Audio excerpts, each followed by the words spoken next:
फिर अपना व्यवस्था किए कि कहाँ सोएंगे।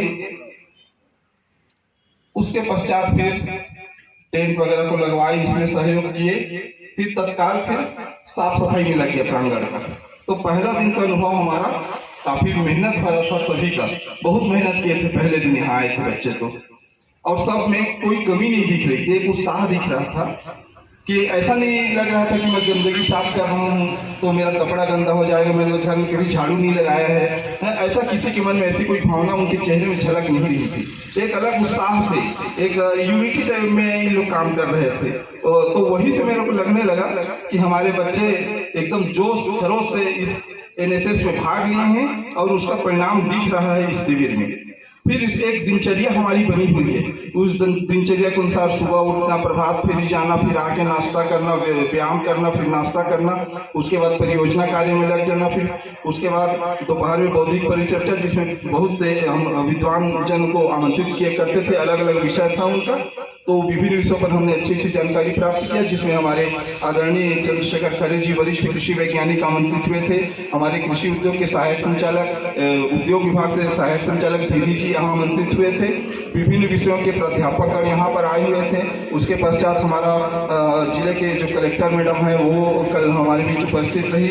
आज हमारे परम सौभाग्य तक हमारे यूनिवर्सिटी के कुलपति महोदय का आगमन हुआ। तो इतने प्रकार के हम लोग महान पुरुषों से हमने उनसे डायरेक्ट संवाद करने का हमको अवसर मिला। तो एक प्रकार से हमारा लिए एक बहुत अच्छा अनुभव रहा है इस शिविर का। और मेरे जो बच्चे हैं वो मुझे बहुत सपोर्ट किए हैं, क्योंकि इन्हीं के बदौलत ये जो शिविर है वो सफल हो पाया है। अगर ये अनुशासित नहीं रहते तो कहीं ना कहीं इनके बीच मन मुटाव रहता। तो ये चीज मेरे को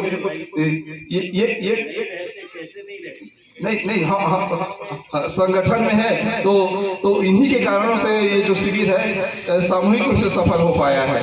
और सबसे अच्छी बात, सब में कॉन्फिडेंस झलक रहा था। इतने जोश खरोश के साथ नारा लगाते हुए इन लोग काम करते थे, है तो उनको थकावट महसूस नहीं होता था।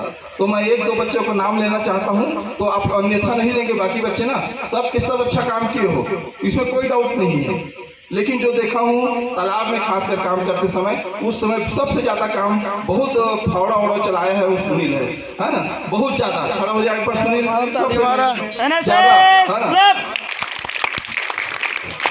और बाकी सब इनका सपोर्ट किए हैं। ऐसा नहीं है ना कि वो अकेला किया है, लेकिन वो नीचे घुस कर टांगी वांगी काट कर पूरा कचरा को निकाला है। और सब लोग इन लोग एक एक सर्कल बना के, एक रस्सी बना के खींचते थे एक दूसरे को।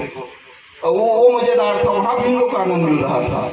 उसके बाद उनके सहयोगी ग्रुप में मैं उमेश चौहान का नाम लेना चाहूंगा, जो कि दोनों काम देखता था। इनका साफ सफाई में सहयोग के लिए वहां भी रहता था, और पूरा भोजन प्रभारी था ये रसोई का, भोजन प्रभारी कर दिए थे। और मैं तो भले ही मैं यहाँ पे कार्यक्रम अधिकारी हूँ, लेकिन बच्चों को कभी नहीं पूछा कि क्या बना रहे हो, कैसे बना रहे हो। मैं सामान लाके छोड़ दिया था, इनको बोल दिया कि जो तुमको खाना है वो खाओ, लेकिन इतना याद रखना कि सामान वेस्ट ना हो। जो बनाए हो उसको फेंकाना नहीं चाहिए। अपने बजट के अनुसार अपने जो जितना खा सकते हो उतना बनाओ, और जितना सब्जी बना सकते हो उतना बनाओ। तो बहुत अच्छा उमेश चौहान ने जो भोजन का व्यवस्था है वो किया है। और हमारे 7 दिन का भोजन बहुत सुंदर था, एक से बढ़कर एक स्वादिष्ट भोजन बना है। किसी दिन का ऐसा भोजन नहीं था जो हम लोग को पसंद ना आया हो। तो इसके लिए भी मैं भोजन प्रभारी और उनके जितने दल नायक है अलग अलग दिन सब भोजन बनाए हैं, उनके लिए भी एक बार एनएसएस क्लैप्स करिए आप लोग।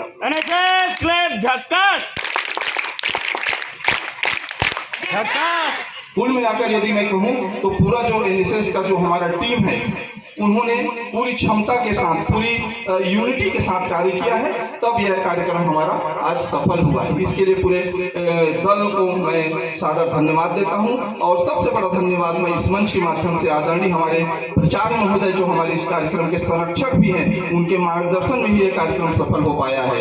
क्योंकि वो इतने सरल सहज स्वभाव के हैं कि हमको अपने बच्चों के समकक्ष समझ कर ही वो हमें गाइड करते रहे। हम उनका आशीर्वाद हमेशा से लेते रहे। बार बार उनको फोन करते ही रहता था सर को। सर भी मेरे से पूछते ही रहते थे कि कैसा शिविर चल रहा है आपका, प्रतिदिन जानकारी लेते थे सर। जैसे कि पेरेंट्स करते हैं उसी प्रकार सर दिन में तो रहते थे, घर में भी जाते थे तो वहां से भी पूछते थे कि कैसा चलता है शिविर, कोई परेशानी तो नहीं है। लेकिन एक बात हमें